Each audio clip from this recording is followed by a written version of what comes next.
자, 일정을 한번 보겠습니다. 일단 민주당에서는 바이든 대통령이 후보 사퇴 그렇게 돼서 공식 지명은 해리슨인가요? 해리슨? 해리스. 예, 부통령을 지명을 했는데 이게 그렇다고 공식 후보가 되는 건 아닙니다. 그렇기 때문에 이게 또 뭐 약식도 미니 경선을 해야 되는 거 아니냐 얘기도 나오는데 가장 중요한 거는 이때까지 모릅니다. 8월 19일 또 22일 전에 공식 대선 후보 결정이 나와야 될 것 같습니다. 이때가 언제냐면 미국의 전당대회입니다. 그렇기 때문에 그 안쪽에서 뭐 또 보니까 복잡하더라고요. 대의원 선거에서 이렇게 쭉 해가지고 뭐 또 결정을 할 걸로 보는데 지금 민주당 내에서 해리스 부통령이 대선 후보로 당선될 가능성이 60%인가 그렇더라고요. 네. 예, 많이 올라왔더라고요. 그래서 이걸 보면은 거의 그럴 것이다라고 하는데 지금 민주당 내나 시장 분위기에서는 약간 그런 거 있죠. 좀 약하다, 좀 유하다. 뭐 물론 라틴계랑 흑인계 쪽에서의 혼혈인가 그렇다면서요, 이분이. 근데 그런 쪽에서 지지 기반을 안고 움직이게 되면은 가장 좋지 않느냐. 근데 목소리 톤이 그렇게 강하지 않아서 여기 걱정이다라고 하다 보니까 그래서 또 뭐 또 여러 가지 또 지금 뭐 캘리포니아 주지사부터 이렇게 쫙 나오긴 하는데 아직은 일단 예, 모르는데 이제 저희가 이거는 미국 정치 얘기다 보니까 그냥 그렇다고 치고 그러면 구도가 지금까지는 트럼프 쪽에 유리한 쪽으로 지금까지 뭐 금융주나 에너지 관련된 종목들 이런 거 막 쭉 미국에서도 방산주 이런 거 움직였었는데 일단 이게 약간 주춤하겠죠. 그리고 또 이쪽에서 무게가 실린다고 하게 되면 오늘 당장은 국내 주식은 이쪽 종목들이 움직일 가능성이 더 높겠죠. 바이든이 사퇴했다라는 쪽에서 그러면은 신재생에너지 그리고 또 근데 원래 신재생에너지가 트럼프 재임 기간 때 가장 많이 올랐어요. 올리기는. 네. 그래서 저기 피해냐 수혜냐 말은 많겠지만 그래도 많이 위축됐던 거 신재생에너지 거기다가 2차 전지 그 뭐 이런 종목들도 약간 고개를 들 수 있겠죠. 아유 최악은 아니다라는 상황 쪽에서 신재생 쪽은 가만 보니까 풍력이 제일 센 것 같습니다. 지금 태양광은 하나솔루션 움직이는 게 좀 약했고요. 풍력의 CS 윈드가 가장 셌기 때문에 이런 거 2차전지 쪽에서도 에코프로가 참 어렵게 움직이다가 이제 고개를 딱 들 만큼 한 번 더 가는지 뭐 이게 일단은 그냥 하루짜리라고 하더라도 변화는 그렇게 나올 수가 있기 때문에 이런 거 보셨으면 좋겠고 또 아까 그냥 농담식으로 말씀드렸지만 이거 대마 관련 좀 봐야 뭐 시총 500억짜리 막 이런 것들입니다. 근데 그런 거 혹시나 나는 짧게 치고 나오겠어 뭐 그렇게 되면 하실 수는 있겠는데 또 갭상승 확 나오게 되면 예 하지 마세요. 예, 그래서 그런 쪽으로 움직일 가능성이 높다라고 봐야 될 것 같고 게다가 또 만약에 위축이 IT나 반도체가 이게 워낙 또 트럼프가 좀 강하게 중국에서 강하게 나왔던 거에 대한 반사이 약간 그거에 대해서 피해를 왔었다. 그럼 오히려 이렇게 되기 시작하게 되면 좀 숨통이 트이지 않나 뭐 이럴 수 있는 정도.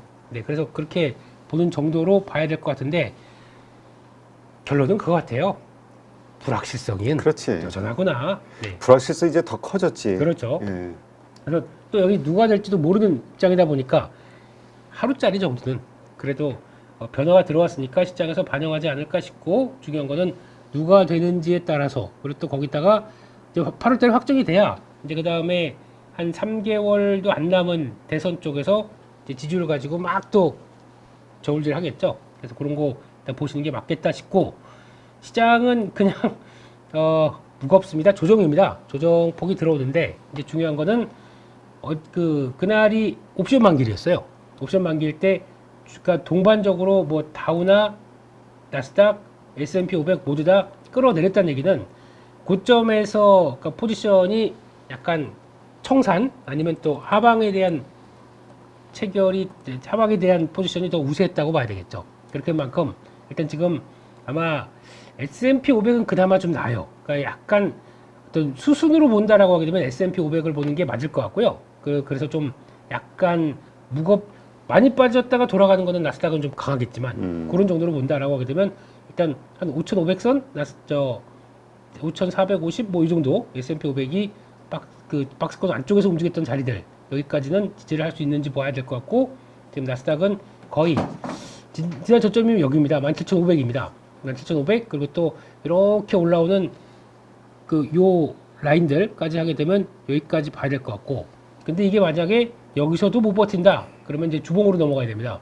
그럼 주봉상에서 여기 17,000까지 이렇게 또 일단 열려 있는데, 아마 여기 들어오게 되면은 반등은 세게 나올 수 있습니다. 17,000대까지요. 왜냐면 지난번에 나왔던 지지력을 보게 되면 요 선은 강했던 지지력이기 때문에 거기까지 들어오게 되면 일단은 반등 들어올 수 있겠다라고 생각하고 어떤 동향들을 좀 체크해야 될 것 같고, 한국은 뭐, 예, 근데 보여준 거는 한국은 그래도, 옳은 게 없어요. 예, 예. 다행이라고 해야 돼. 이럴 땐 다행이죠, 이럴 때는. 예. 아니 근데 옳은 게 없어도 네. 기본적으로 미국에서 뭐라 그럴까 그 하락하게 되면은 이쪽도 같이 하락해 버리니까 그쵸. 그게 문제지. 하락은 하는데 막 장중에라도 밀리게 되면 으쌰 하고 막 들어올리려고 하는 그런 힘들은 좀, 뭐 그렇게 보여주는 게 맞지 않습니까? 그래도 또 오른 것도 없는데 빠져버리면 이건, 예. 아무튼 그래서 요 정도 2,760선 정도 요 정도쯤이 강력한 지지권일 때일 걸로 보는데, 그래서 좀 아마 좀 그래도 상대적인 논리에 따라서 견디려고 많이 노력을 하지 않을까라고 생각 들고 있고, 그렇다고 하더라도 그 다음 요 정도 지지권 한 2,700선 2,720 뭐 이 정도쯤에서는 그래도 지지를 하려고 노력하지 않을까라고 좀 이쁘게 봐주세요라고 하고 싶지만, 예, 하는 거 보면 이쁘진 않습니다. 그래서 네, 그렇게 봐야 될 것 같고, 그런 쪽에서 또 체크해야 될 거는 주식형 펀드, 글로벌 주식형 펀드 동향들인데요. 네, 일단 주가는 밀려도, 주가가 밀리니까 어떤 현상이 나오냐면 북미 쪽으로는, 그러니까 미국 쪽으로는 사자 이거 자금이 엄청 들어왔습니다. 지난주 말까지 해서 봤을 때 438억 달러면 최근 들어서 가장 많이 들어온 것 같은데요. 자금 들어오네요. 밀리면 사겠어 이게. 그래서 이게 어떤 효과가 가져오는지 봐야 될 것 같고요. 서유럽은 뭐 계속 빠지니까 뭐 자금 이탈하고 있고, 의외로 대만 쪽에서 자금 이탈이 심했습니다. 대만이 27억 5천만 달러면은 이거 많이 나온 겁니다. 그래서 약간, 그러니까 또 대만은 중국과의 갈등의 또 하나의 축이다 보니까 거기서 불안감을 많이 느끼고 있구나. 그러면 대안으로 네. 한국 주식 사주세요. 네? 네, 이런 느낌으로. 어쩌라고. 네. 좀 화가 많아서 좀 죄송합니다. 네. 그래서 한국은 그나마 돈 빠진 게 별로 없습니다. 0.03억이면은 뭐 거의 나간 게 없죠. 예, 그래서 혹시나 이런 효과를 좀, 예, 지금까지 그 비메모리 쪽 열심히 달렸으면은 메모리도 좀 챙겨주세요라는 입장이지만, 예, 그냥 바람입니다. 예, 중국도 빠집니다. 중국도 한 12억 달러 정도 빠지는데, 야, 중국에는 나오는 지표 보니까 심각하더라고요. 네, 특히 부동산 지표는 더 안 좋아집니다. 그러니까 베이징에 미분양이 5분의 1입니다. 야, 그 많은, 엄청나네. 와, 주말에 동영상 보다 보니까 충칭 여기에 어떤 한 아파트는 그 안에 5만 가구가 살고 있대요. 한 아파트 동에. 공장처럼 50만인가 5만인가 쫙 들어서 있는데, 근데 거기다 더 중요한 건 거기가 또 시내다 보니까 집을 하나 또 이렇게 닭장처럼 또 구분해서 쓰고 그러니까 얼마가 살고 있는지 모른대요, 거기는. 와, 그럴 정도로 나오는데, 그럼에도 불구하고 새로운 아파트들은 미분양이고, 참 그런 것 같습니다. 그렇게 돼 있는 것 같고, 근데 또 특이한 건 인도는 돈이 계속 들어와요. 지금 한 달 내내 들어온 것 같은데 12억 달러 정도 풀었습니다. 이런 쪽을 봤을 때는 공급망 재편은 인도로 많이 신경을 쓰고 있구나, 이런 쪽도 일단 봐야 될 것 같습니다. 여기까지 보고요. 또 이번 주 글로벌 이익 동향을 살펴보게 되면 한국 한 달 기준인데요. 네, 한국이 꽤 많이 올라왔는데 이런 거 좀 반영하면 안 될까요? 한국의 실적은 4.2% 올랐습니다. 독보적입니다. 어디 다른 국가들 못 따라와요. 대만 1.8%, 예, 대만은 뭐 그냥 TSMC가 끌어준 나머지 밸류 체인들에 대한 강세인 것 같고, 그 다음이 일본입니다. 그러니까 지금 약간 아시아 쪽에서 더 강하게 실적 기조가 나오고 있다는 것들, 이거는 나쁘지 않은 것 같은데, 이렇게 잘 나오는 국가에 대해서 뭐가 그렇게 억울하다고, 기왕 같은 애들은, 애들이도 좋아, 애들이에요, 애들. 예, 매매하는 거 보면 애들처럼 매매하더라고요. 뭐 조금만 이상하다 그러면, 아니, 같은 뉴스가 나와도 안 좋은 거에 반응하면서 지들이 밀어요. 아이고. 그러니까 지금 그게 약세장 혹은 뭐라 그럴까 그런 거의 특징이라고 하잖아요. 약세장이 아니라 강세? 올해 내내 이랬습니다. 그러니까 강세장이면은 네. 나쁜 게 나쁜 걸로 받아들여지지 않는데 만약에 5개가 있잖아요. 그중에 한 개 안 좋으면은 그냥 이게 무슨 예, 그렇습니다. 그냥 그렇게 봐야 될 것 같고요. 화가 많습니다. 죄송합니다. 네. 상향한 업종 쪽으로 보게 되면은 그래도 이번 주에 그래도 실적 레벨업이 많이 됐다라는 쪽이 들어오는 게 통신이 들어오네요. 그래서 이렇게 통신주를 샀나 생각 들고 있는데 SKT가 생각보다 조금 좀 올라오는 것 같고 운송 쪽도 섹터 쪽에서 상향이 됐습니다. 운송 쪽에서는 HMM인데 이거는 SCFI가 지난주 금요일 날 확연하게 꺾이는 게 나오다 보니까 이거는 매매는 하지 말아야 될 것 같고요. 대한항공 들어옵니다. 예, 대한항공 자리도 괜찮은데 이 정도 실적 기대감은 높아지는 것 같고요. 그 밖에 특이한 게 호텔 신라가 호텔 레저입니다. 죄송합니다. 호텔 신라는 실적 빠지더라고요. 네, 호텔 레저 쪽이 그나마 괜찮다고 하면서 이쪽에서 나오는 게 관계, 롯데관광개발 이쪽도 실적 동향들은 레벨업이 되는 것 같고, 근데 이 회사가 가장 큰 약점 중에 하나가 부채가 많습니다. 부채 비율이 높잖아요. 근데 이게 금리가 인하하게 되면 리파이낸싱 조건이 좋아지게 되죠. 그러면 그 중에서 0.5%만 금리가 떨어져도 실적에 대한 변화가 빠르게 나올 수가 있겠죠. 그래서 이거는 일단 주목해봐야 될 것 같고, 근데 요즘 제주도를 잘 안 간다면서요, 사람들이. 요즘 뭐 제주도가 바가지 요금에다가 뭐 여러 가지로 부정적인 이슈들이 자꾸 떠올라서 그 돈 가지고 내가 동남아 가고 말지 이런 사람들이 는다고 하더라고요. 일본을 가든가. 그렇더라고요. 가면은 뭐 거의 중국 애들 판이고 죄주도라고 하더라고요. 일이 참 그렇게까지 닿는데, 근데 그래도 관광 성수기다 보니까 이런 변화, 그리고 또 의외로 GKL이 또 실적 변화가 많이 올라갔더라고요. 파라다이스가 좀 약하고 그래서 좀 특이한 것 같은데 일단은 그렇게 들어온 것 같고, 거기다가 증권 쪽도 실적 레벨업이 돌아왔습니다. 그러니까 이거는 국내를 보면 안 될 것 같고, 엄마가 얘기하던 엔비디아 샀냐들 이거 해외 쪽에서 수수료 막 올라오다 보니까 그쪽에서 삼성증권, 뭐 NH 쪽이 가장 지금 실적에 대한 기대감이 높아지는 것 같습니다. 마지막으로 자동차인데요. 네, 자동차도 의외로 선방한다라고 얘기를 하면서 현대, 기아, HL 만도 정도가 이 정도 급에 들어오는 실적 상향되는 쪽인 걸로 보여집니다. 하향은 에너지, 유틸리티, 유통, 엔터, 2차전지 자기가 다 기대감 없는 쪽이다 보니까 네, 그런 쪽에서 그래도 기대는 없지만 많이 빠져서 분위기가 살아나나 라는 쪽은 좀 봐야 될 것 같은데, 지금 실적 좋아지는 거 챙기기도 어려워요. 그렇기 때문에 그런 정도를 한번 보시면서 대응을 하셨으면 좋겠다. 그럼 지금 시장 한번 딱 들여다 보도록 하겠습니다. 지금 이제 딱 보면 금리 환율 상황을 보게 되면, 금리는 이제 뭐 앞서 이제 원론적인 제가 말씀드린 내용에서의 상황이고요. 구체적으로 이제 지금 상황에서의 내용을 이제 간략하게 제가 정리해서 말씀드리면, 금리 고점이 낮아지고 있는 하향입니다. 그러니까 무슨 말 얘기냐면 채권 시장에서의 동향은 주시장을 가늠해서 판단해 보게 될 때 상향화, 주시장이 우상향화 계속 되고 있는 진행형으로 이해할 수 있겠죠. 우상향 되고 있다. 채권 시장 그렇게 지금 가격 흐름이 진행되고 있습니다. 통화 시장 애매합니다. 지금 주시장은 비쌉니다. 고점부를 태핑하고 있어요. 두드리고 있어요. 1390원, 1400원이죠. 1400원을 계속 두드리고 있어요. 1400 돌파하면서 추세가 1400 이상으로 월등하게 넘어가면 추세는 하락할 가능성도 있습니다. 그런데 여기서 꺾이면 반대의 흐름으로 이제 채권 시장이 계속 고점을 낮춰주기 때문에 이 추세로 연동해서 진행할 수 있다라는 것으로 해석할 수 있겠죠. 제가 말이 좀 어려웠는지 모르겠습니다. 그림으로 한번 보시면 좀 더 이해 쉬우실 것 같아요. 금리 상황에서 보면 앞서 말씀드린 대로 고점이 낮아지고 있어요. 4.7, 4.6, 4.5. 뭐 예상치로는 금리가 다소 상승하겠지만 뭐 4.4 부근에서 지금의 추세대로 움직인다라고 가정을 해본다라면 뭐 4.4 부근까지 올라가겠지만 결국 내려가는 흐름으로의 진행이 될 가능성이 높다.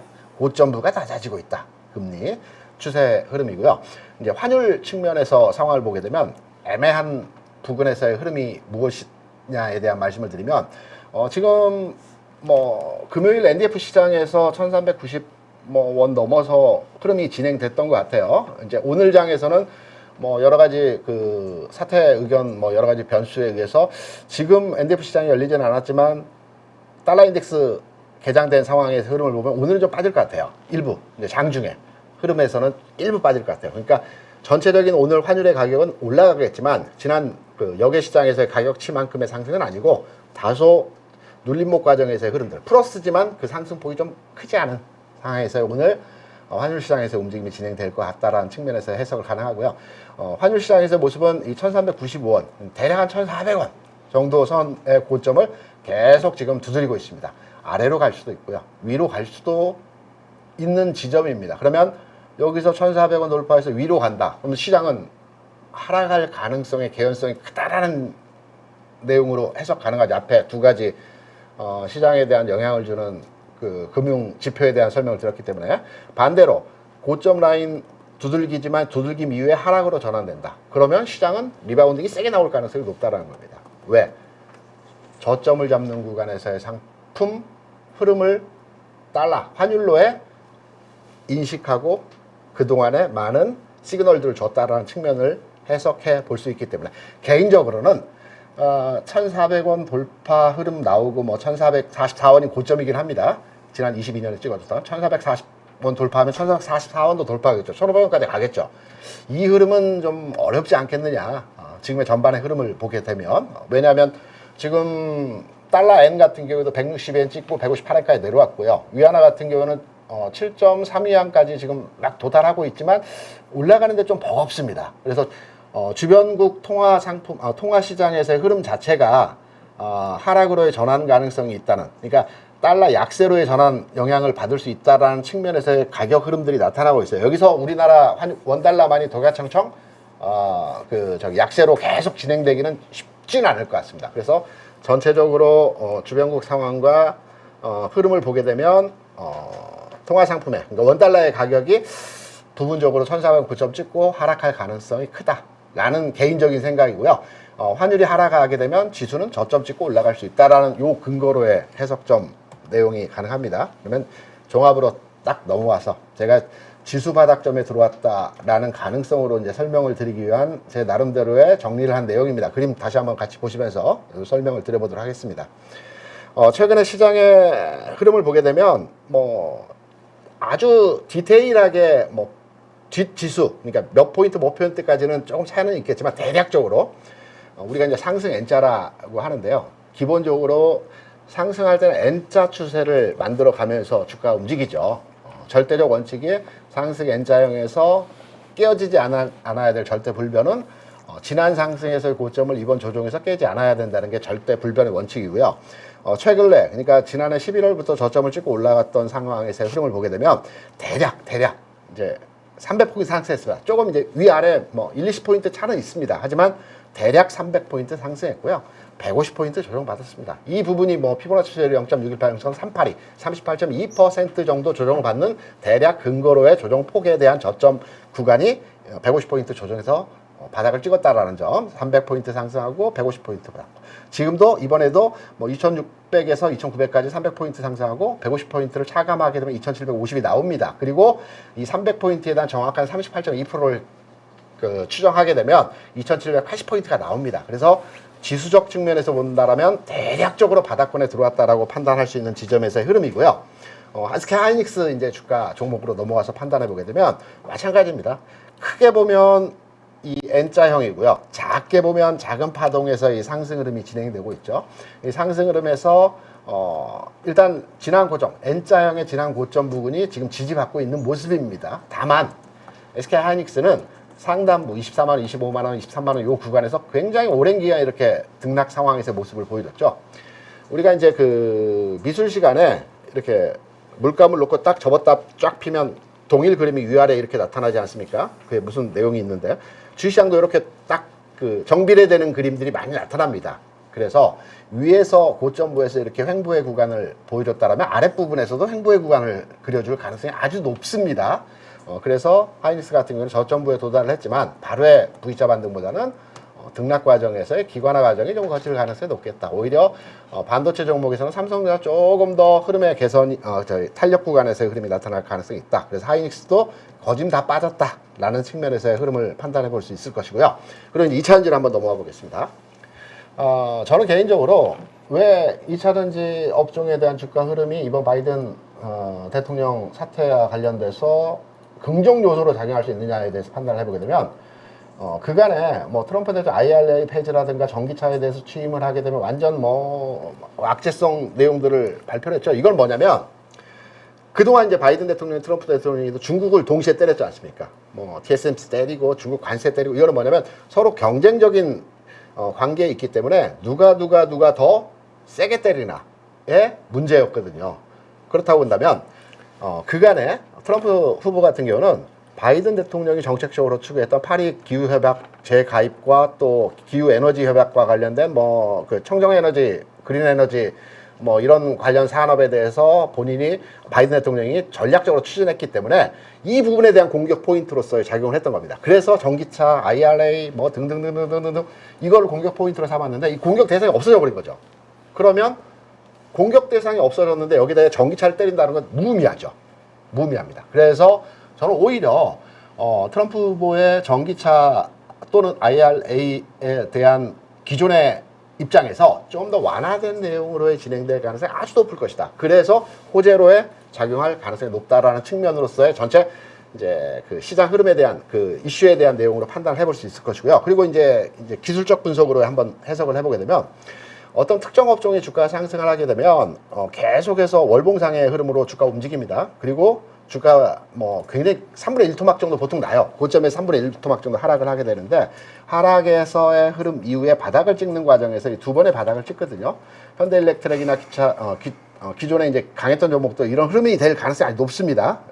이샤전지 넘어와서 이샤전지 넘어와서 앞서 이제 큰 흐름에서의 주가 흐름이 나타났던 시장을 주도했던 섹터가 주가 조정받고 다시 재상승할 때의 흐름을 판단해 볼 때 우리가 2차전지와 반도체를 많이 판단해서 해석을 합니다. 삼성전자 지난 2000년 초중반의 흐름입니다. 이때 뭐 14배가 올랐죠, 주가가. 그러면서 3분의 1 토막 났어요. 반도체에 대한 뭐 거품론 등등등 지금 2차전지와 비슷합니다. 이러한 과정에서 바닥에서 월봉상으로 이렇게 두 번의 바닥을 찍고 상승 흐름이 만들어졌고요. 포스코프챔 최근의 흐름에서 2차전지 업종 내에서 가장 흐름이 저는 긍정적이라고 판단하고 있는 종목입니다. 마찬가지로 3분의 1 토막 주가 났고요. 바닥점에서 두 번의 바닥점을 만들어 가고 있고 상방으로 갈 가능성도 있고 흘러내릴 가능성도 있습니다. 근데 저는 상방으로 갈 개연성에서의 흐름들이 좀 더 확률적으로 높다라는 측면으로 2차전지 업종에 대해서 전체 시장에서의 분위기가 바이든 대통령의 사퇴 그리고 테크니컬하게 판단해 봤을 때에도 주가 수준에서 3분의 1 토막 났고 흐름에서 두 번의 저점 월봉상으로 만들어가는 과정에서 흐름들이 진행이 되고 있기 때문에 디테일하게 뭐 수출이 어떻고 이런 부분들에 대한 그 세부적인 사항들에 대한 내용보다는 큰 흐름에서 바닥 찍어 가고 있다라고 판단하는 지점에서의 내용입니다. 시장 어렵지 않습니다. 그리고 시장 무서워할 필요 없다라는 측면에서의 기본적인 내용을 말씀을 드리면서 시장의 전체적인 흐름과 이산지 업종에 대한 오늘 나온 내용을 기반으로 해서 시장 흐름들을 간략하게 한번 짚어드린 내용으로 설명을 드렸습니다.